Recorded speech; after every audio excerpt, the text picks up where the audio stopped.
अस्सलाम वालेकुम मेरी यूट्यूब फैमिली। उम्मीद करती हूँ कि आप सब खैरियत से होंगे। आज मैं आपके साथ शेयर कर रही हूँ बहुत ही मज़ेदार हलवे की रेसिपी और साथ ही साथ जो है वो इसके लड्डू बनाने का तरीका भी। तो यहाँ पे मेरे पास है ये कमरकस। तो यहाँ पे मैं 44 ग्राम्स जो है वो कमरकस ले रही हूँ। अगर आपको कमरकस साफ़ करने का तरीके की वीडियो चाहिए तो ऊपर आई बटन में उसका लिंक है, आप प्लीज़ वहाँ से उसे देख सकते हैं। तो यहाँ पे मैंने कमरकस को साफ़ करके और सुखा लिया था और उसके बाद अब मैंने इसका पाउडर बना लिया है। और अब इस पाउडर से जो है मैं हलवा और लड्डू दोनों बनाने का तरीका आपको बताऊंगी।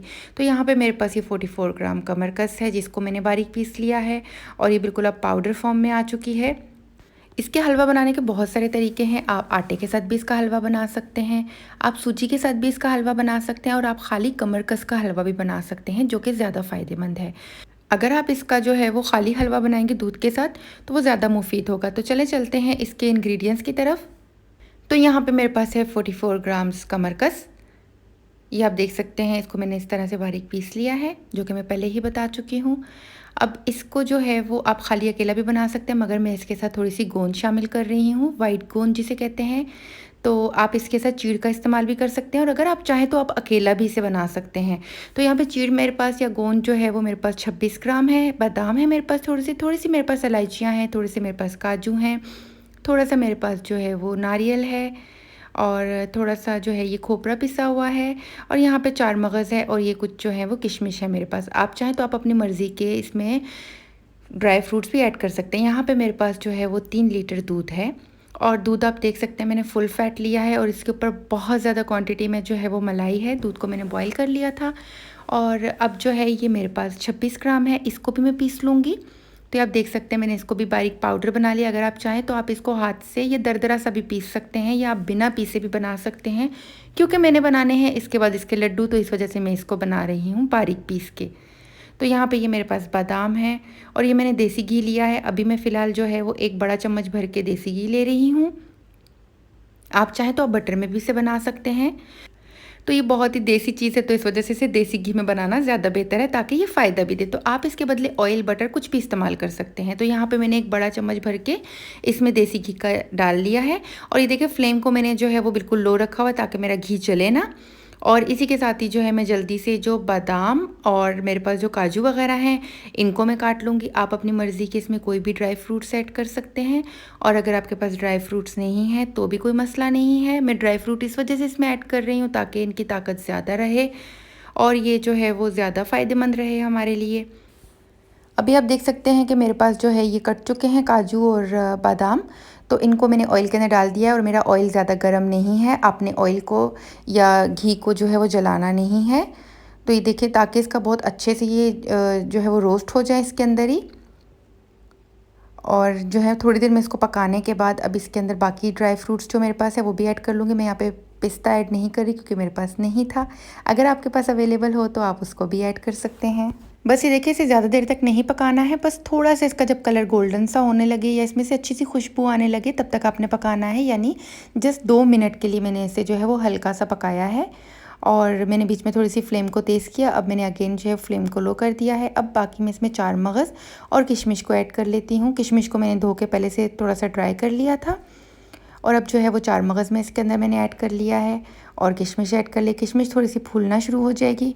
अब जो मेरे पास ड्राई कोकोनट है, ड्राई कोकोनट पाउडर जो बुरादा है मेरे पास उसका, वो और जो दूसरा कटा हुआ नारियल मेरे पास है मैं उससे थोड़ा देर से डालूँगी क्योंकि उसकी वो जल्दी पक जाएगा और जलना शुरू हो जाएगा। तो पहले मैं अच्छे से इन सबको रोस्ट कर लूँ, उसके बाद मैं उसे डालूँगी।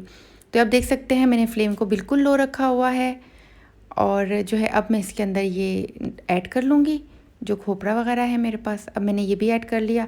अब इसको ऐड करने के बाद जस्ट मैं 20 से 30 सेकेंड्स तक बस जो है वो इसको हल्का सा रोस्ट करूँगी, ज़्यादा मैंने नहीं पकाना है। अब देखिए जो मैंने इसके अंदर 1 चम्मच ऑयल का जो डाला था वो देखिए आप, ये सारा का सारा जो है ड्राई फ्रूट्स के साथ ही पक चुका है, मिक्स हो चुका है अच्छे से और बिल्कुल ही गायब हो गया, अब नज़र नहीं आ रहा है। तो बस इस स्टेज पे जो है मैंने अब इसको निकाल लेना है सारे को।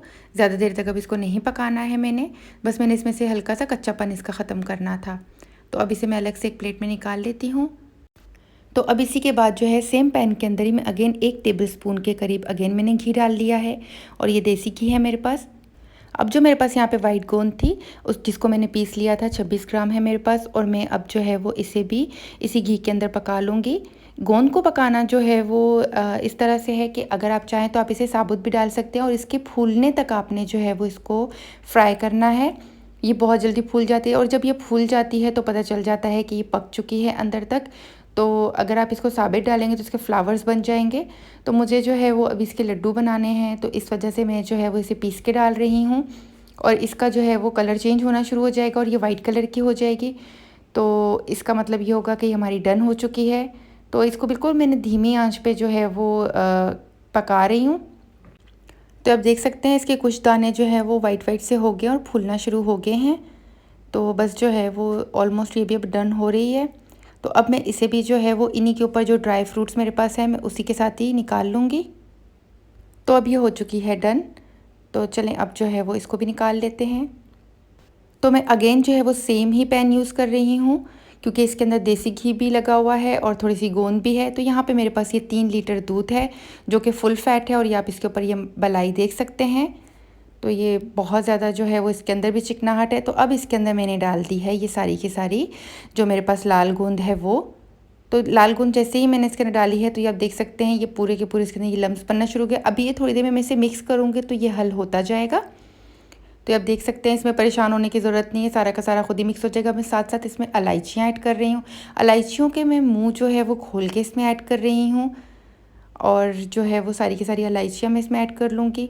और फिर उसके बाद जो है मैं इसमें बराबर चम्मच चलाती रहूँगी और इसी के साथ में थोड़ा सा इलायची पाउडर मैंने ऐड कर लिया। अब मैं इसे अच्छे से मिक्स कर लूँगी और साथ साथ हाथ से ही इसे मिक्स करती रहूँगी कि इसके अंदर जो गुठलियाँ हैं वो इसी के अंदर ही हल हो जाएँ। आप देख सकते हैं अभी तक मैंने इसके अंदर जो है वो वाइट गोंद ऐड नहीं की है क्योंकि पहले मैं इस गोंद को पका लूँगी, वो ऑलरेडी हमने फ्राई की हुई है।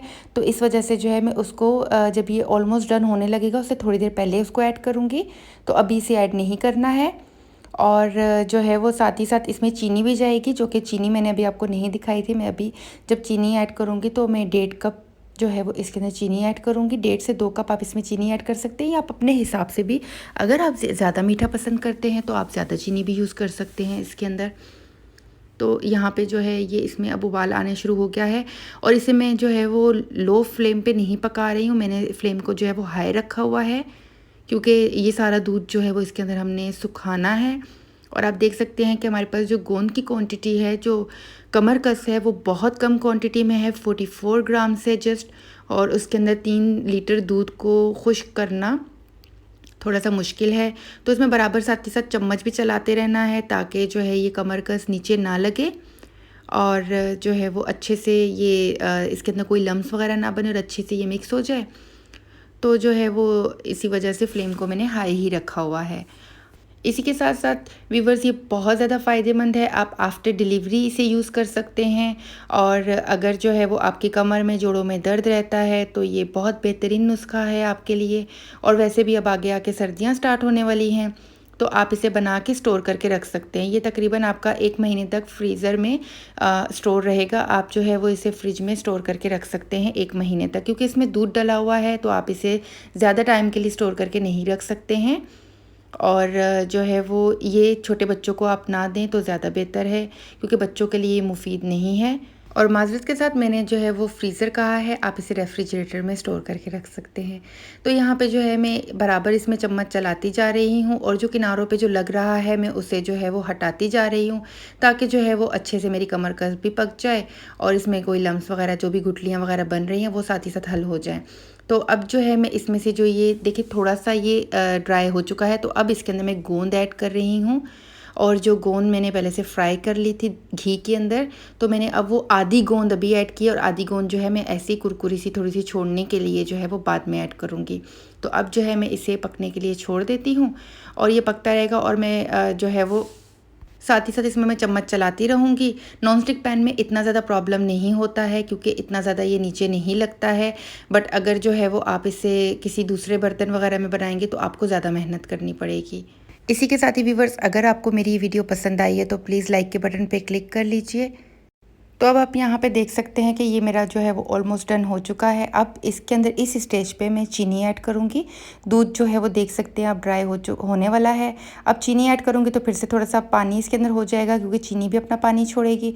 तो इसके अंदर मैं जो है वो 1.5 से 2 कप चीनी की ऐड करूँगी। आप अपनी मर्ज़ी से जितना आप मीठा पसंद करते हैं, आप कम या ज़्यादा मीठा इस्तेमाल कर सकते हैं इसके अंदर। तो यहाँ पे ये देखिए मैंने जो है वो 1.5 कप चीनी इसमें ऐड की है और इसे अब मैं अच्छे से मिक्स कर लूँगी। तो आप देख सकते हैं चीनी डालते ही इसका थोड़ा-सा अजीब-सा टेक्सचर हो चुका है। अब इसे अच्छे से मिक्स कर लूँगी। तो आप देख सकते हैं कि मैंने इसके अंदर सिर्फ 1.5 कप चीनी ऐड की है, 3 केजी दूध और जो है 44 ग्राम्स ये और 26 ग्राम मेरी गोंद थी। तो टोटल मेरे पास है 70 ग्राम के करीब गोंद और 70 ग्राम के अंदर मैंने जो है वो 3 लीटर दूध डाला है और इसके अंदर जो है वो 1.5 कप चीनी मैंने ऐड की है। तो अब जो है वो बराबर इसमें चम्मच चलाती रहूँगी साथ ही साथ। तो व्यूअर्स यहाँ पे आप देख सकते हैं कि जो चीनी का पानी था वो भी सारा ड्राई हो चुका है और जो दूध था वो भी सारा का सारा ड्राई हो चुका है। बस अब थोड़ा-सा रहता है इसके अंदर, ये थोड़ा-सा लिक्विडी सा पन आप देख रहे होंगे। तो बस अब जो है वो इस स्टेज के अंदर मैं अगेन इसके अंदर सारे के सारे ड्राई फ्रूट्स डाल लूँगी। अगर आप इसमें ड्राई फ्रूट्स ऐड नहीं कर रहे हैं तो आप ज़्यादा ऑयल भी इस्तेमाल घी भी इस्तेमाल कर सकते हैं। आप इस स्टेज पे इसमें घी भी डाल सकते हैं, क्योंकि मेरे पास जितने भी जो ड्राई फ्रूट्स वगैरह हैं वो ऑलरेडी मैंने देसी घी के अंदर उनको जो है वो रोस्ट किया था। तो आप जो हैं वो अगर चाहें तो इस स्टेज पे आप इसमें घी ऐड कर सकते हैं। तो यहाँ पे ये देखिए मैं सारे के सारे जो मेरे पास ड्राई फ्रूट्स हैं ये काफ़ी ज़्यादा क्वांटिटी में है मेरे पास। आप चाहें तो आप कम भी इस्तेमाल कर सकते हैं। तो मैं सारे के सारे इसके अंदर अब ऐड करके इसे अच्छे से पका लूँगी। तो इसे ऐड करने के बाद ज़्यादा देर तक नहीं पकाना है। बस अब जो है वो जैसे ये थोड़ा-सा थिक हो जाए, यानी जो थोड़ा-सा जो इसके अंदर पानी है वो ड्राई होने लगेगा, मुझे बस इतनी देर तक इसे पकाना है। और आप यकीन नहीं करेंगे बहुत ज़बरदस्त खुशबू आ रही है। अगर मैं इसके अंदर ड्राई नट्स वगैरह नहीं डालूँगी तो ये जब खाते हुए अजीब सी ज़ुबान पे ना इसका अजीब सा एक टेस्ट होता है, तो वो बहुत अजीब लगता है। तो ये जो ड्राई फ्रूट्स वगैरह हैं इसकी वजह से वो थोड़ा-सा उसका जो वो टेस्ट है वो कम हो जाएगा। तो ड्राई फ्रूट्स जो हैं वो अपना एक टेस्ट दे देंगे, तो ये फिर बहुत अच्छी लगेगी खाने में आपको। अगर आप इसको इस तरह से नहीं बनाना चाहते हैं तो आप जैसे हम जिस सूजी का हलवा बनाते हैं, तो जैसे हम सूजी को जो है वो हल्का सा रोस्ट कर लेते हैं, तो उसके बाद जो है वो आप इसको ऐड करके कमरकस को, तो आप उस तरह से उसके हलवे के साथ भी बना सकते हैं। आप आटे के हलवे के साथ भी इसे इस्तेमाल कर सकते हैं। तो मैं इंशाल्लाह ताला कभी फिर आपके साथ वो रेसिपीज़ भी ज़रूर शेयर करूँगी। तो ये आप देख सकते हैं इसकी इतनी सी क्वांटिटी आपने लेनी है, इसको ज़्यादा नहीं खाना है। तो जो है ये बहुत गर्म होती है और ये बहुत ज़्यादा फ़ायदेमंद है। तो देखिए ये माशाल्लाह से जो है ये डन हो चुकी है। तो अब जो है मैं इसे निकाल लूँगी एक सर्विंग प्लेट के अंदर, या जिसके अंदर भी आपने इसे सेट करना हो, जिस भी ट्रे के अंदर आपने सेट करना हो, तो आप उसमें इसको निकाल लें। और फिर उसके बाद जो है वो इसे आप थोड़ी देर के लिए छोड़ देंगे, तकरीबन कोई 4 से 5 घंटे के लिए आप छोड़ देंगे तो ये सेट हो जाएगा। और उसके बाद जो है ये आपका, आप इसकी टिक्कियाँ बना के एज़ अ हलवा आप इसको यूज़ कर सकते हैं। ये आपका हलवा तैयार है। तो यहाँ पे ये देखिए मैंने जो है वो एक ट्रे ले ली है और जो है उसके अंदर मैंने अच्छे से इसको जो है वो ग्रीस कर लें आप, क्योंकि इसके अंदर मैंने ऑलरेडी इतना सारा घी डाला हुआ है तो मुझे इसको ग्रीस करने की ज़रूरत नहीं है। तो अब जो है मैं सारा का सारा ये जो बैटर मेरे पास है, मैं इसमें ये जो सारा का सारा मेरे पास जो हलवा है, ये हलवा मैं इसके अंदर ऐड कर लूँगी। तो आप देख सकते हैं इस तरह से मैंने सारा हलवा ऐड कर लूँगी और फिर इसके बाद इसको चम्मच की मदद से दबा के सेट कर लूँगी। तो व्यूअर्स इसी के साथ ही अगर अभी तक आपने मेरे चैनल को सब्सक्राइब नहीं किया है तो प्लीज़ मेरे चैनल को सब्सक्राइब कर लीजिए और बेल आइकन को प्रेस कर लीजिए। इससे मेरे आने वाली हर वीडियो की नोटिफिकेशन आपको सबसे पहले देखने को मिलेगी। तो यहाँ पे ये देखें ये हो चुका है ऑलमोस्ट डन। और मैं इसको चम्मच की मदद से ही जो है वो, ये देखिए उल्टे चम्मच की मदद से मैं इसको सेट करे जा रही हूँ। अगर मैं इसको गरम गरम ही सेट करूँगी तो ये इसकी शेप जो है वो ऐसी ही रहेगी। और फिर उसके बाद ये 4 घंटे तक ये सेट हो जाएगा। और फिर उसके बाद इसके मैं क्यूब्स भी बना सकती हूँ इसको काट के। और जो है वो फिर उसके बाद मैं आपको इसके लड्डू बनाने का तरीका भी बताऊँगी। लड्डू आप इसके, ये क्योंकि थोड़ा सा इसमें ये मॉइस्चर है, तो लड्डू जो है वो आप इसके बाद में भी बना सकते हैं, 3 घंटे 4 घंटे 2 घंटे बाद भी। तो आप देख सकते हैं अब मैं इसके ऊपर जो मेरे पास कुछ ड्राई नट्स हैं, मैं उससे जो है वो इसके ऊपर थोड़ी सी डेकोरेशन कर लूँगी, ताकि ये हलवा थोड़ा सा और भी देखने में अच्छा लगे। तो ये टोटली ऑप्शनल है, अगर आप करना चाहते हैं तो आप कर लें, अगर आप नहीं चाहते हैं करना तो आप ना करें, आप अपने ख़ुद के बॉस हैं। तो यहाँ पे जो है वो अच्छे से मेरी इसकी गार्निशिंग हो चुकी है। अब अगेन चम्मच की मदद से इसको दबा के वो सारे नट्स को जो है वो इसके ऊपर फिक्स कर रही हूँ। तो यहाँ पे जो है ये आप देख सकते हैं ये हो चुका है डन। मैंने इसे ज़्यादा देर का रेस्ट नहीं दिया है, तकरीबन इसे बने हुए 1 घंटा ही हुआ है। तो आप देख सकते हैं थोड़ा सा ये सख्त हो चुका है।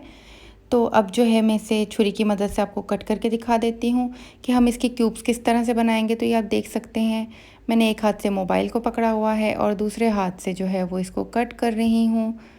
और ये आप देख सकते हैं ये थोड़ा सा ड्राई हो चुका है और आप इसके आराम से क्यूब्स निकालिए। सिर्फ इसकी ऊपरी तह जो है वो ड्राई हुई हुई है, अंदर से ये स्टिल अभी भी सॉफ्ट ही है, इतना ज़्यादा ड्राई नहीं हुआ है। तो अब इसके क्यूब्स बना के तो रोज़ाना आप जो है वो इसका 1 या हाफ़ क्यूब जो है वो खा लें तो आपके लिए जो है वो फ़ायदा ही फ़ायदा है। और ये देखिए आप इस तरह से आप इसके क्यूब्स बना के रख सकते हैं। इसको किसी भी एयर टाइट जार के अंदर आप डाल के रख सकते हैं तो ये ख़राब नहीं होगा। तो ये देखिए यहाँ पे मैंने इसका ये निकाल लिया है एक क्यूब, तो ये हाफ़ क्यूब निकला है और हाफ़ वहीं पे रह गया है। तो व्यूअर्स इस रेसिपी को ज़रूर ट्राई कीजिएगा। अब मैं आपको नेक्स्ट बताती हूँ इसके लड्डू बनाने का तरीका कि इसके लड्डू किस तरह से बनाएंगे। तो चले चलते हैं अब इसके लड्डू बनाने की तरफ। तो यहाँ पे ये आप देखिए मैं उसी टाइम पे जो अब इसके मैं लड्डू भी बना रही हूँ। तो जो मैंने इसकी पार्टीशन वगैरह ये की थी आप देख सकते हैं वो निशान आपको नज़र आ रहे होंगे जो मैंने क्यूब्स इसके ऊपर बनाए थे। तो यहाँ पे ये देखिए मैं इतनी सी क्वांटिटी ले रही हूँ, एक हाथ से बना रही हूँ, एक हाथ में मेरे मोबाइल है। और ये आप देख सकते हैं कि ये यहाँ पे जो है वो मैं इसको एक हाथ से ऐसे गोल गोल दबा के इसका लड्डू बना रही हूँ। तो आप देख सकते हैं ये कितने आराम से ये हैंडल हो रहा है। तो ये यहाँ पे जो है ये इसकी शेप आप देख सकते हैं। तो इसी तरह से मैंने सबके लड्डू बना लिए थे और लड्डू बनाने के बाद जो है वो मैंने इनको ड्राई कोकोनट के अंदर कोटिंग लगा ली थी। इनकी ऊपरी तह के ऊपर जो है वो ड्राई कोकोनट मैंने लगा लिया था, जिससे ये देखने में और भी ज़्यादा अच्छे लग रहे थे। तो आप देख सकते हैं ये कितने ज़बरदस्त बने हैं। और जो है वो आप अपने हिसाब से इनको कोई भी साइज़ बना सकते हैं। बेहतर यही होगा कि आप बहुत मतलब 1 टीस्पून के करीब जो है वो आप लें और आप बहुत छोटे छोटे से इसके लड्डू बनाएं, क्योंकि आप जितना लड्डू आप रोज़ का एक खा सकें। तो बस आप इतनी ही क्वांटिटी में जो है वो इसका लड्डू बनाइएगा कि ज़्यादा अगर आप लें तो ये आपको नुकसान ना दे। तो आप देख सकते हैं कि इसको हैंडल करना कितना ज़्यादा आसान है और कितने आराम से इसके लड्डू जो है वो सारे के सारे बने जा रहे हैं। अब मेरे पास जो है वो ड्राई कोकोनट है और मैं ड्राई कोकोनट के अंदर जो है वो इसकी कोटिंग करके रखे जा रही हूँ ताकि मैं इसे फ्रिज में रखूँ तो इसमें जो है वो नमी आके ये आपस में चिपके ना। अब ये यहाँ पे मेरे पास जो है वो एक एयर टाइट बाउल है, तो मैं उसके अंदर ये सारे के सारे डाल के और उसके बाद जो है मैं सारे उसके अंदर स्टोर करके रख दूँगी और तकरीबन 1 महीने तक मैं इसे यूज़ करूँगी। तो आप देख सकते हैं माशाल्लाह से ये कितने अच्छे बने हैं। तो बस मैं बाकी सारे भी इसी तरह से बनाती जाऊँगी। तो व्यूअर्स इसी के साथ ही आप भी इस रेसिपी को ज़रूर ट्राई कीजिएगा और अगर आपको मेरी रेसिपी पसंद आई है तो मुझे कमेंट करके ज़रूर बताइएगा, मुझे आपके कमेंट्स का इंतज़ार रहेगा। तो आप इस रेसिपी को ज़रूर ट्राई कीजिएगा। और यहाँ पे मैं आपको जो है वो एक लड्डू खा के दिखाती हूँ कि ये अंदर से कैसा लग रहा है आफ्टर कोटिंग। तो यहाँ पे ये आप देख सकते हैं तो ये कितने मज़े का है। इसके अंदर ये जो नट्स हैं इनका टेस्ट तो वाव है। तो व्यूअर्स इसी के साथ ही मुझे दीजिए इजाज़त। इंशाल्लाह ताला मिलती हूँ एक नई रेसिपी के साथ। तब तक के लिए अपना बहुत ख्याल रखिएगा, दुआओं में याद रखिएगा। फ़ी अमान अल्लाह। अल्लाह हाफ़िज़।